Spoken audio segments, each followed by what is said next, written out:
panahon sa mga Espanyol, adunay usa ka gamay nga sitio. Mao ang naghalin nga parte sa lungsod sa Balamban.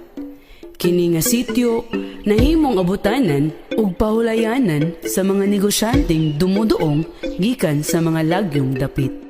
Sa pikas bahin aning maong sityo, adunay buntod nga ilang makita.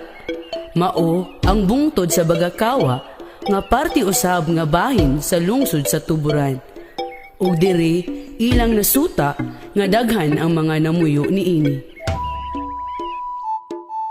Anita mang negosyo kay daghan og tawo ug nindot sad nga lugar. Tinuod gyud, maayo sad nga ari nato iplastar ang atong pamilya puhon. Unya, nindot pod ang lugar. Ug niabot ang kusog nga ungos sa maong dapit. Ug ang bungtod sa Bagakawa dili paigo nga ilang kasaliktan. Ug maoy hinungdan nga nangita sila og kabalhinan ug naabot sila sa luok ug gitawag ni nila og norte ug sur.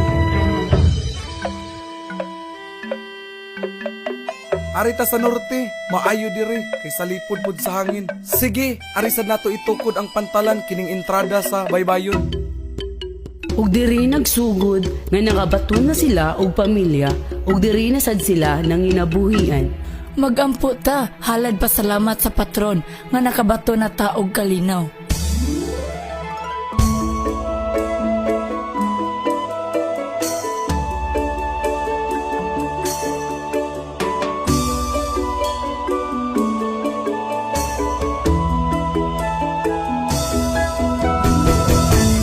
Kaukom ang nangulo sa maong komunidad nga ang naghalin himuon ng lungsod ug agig pagyukbo ni King Philip II ug asa gikuha ang ngalan nga Pilipinas. Ang naghalin nahimong Asturias diin si King Philip II nagpuyo ani nga lugar sa Espanya. Viva San Roque! Viva Asturias!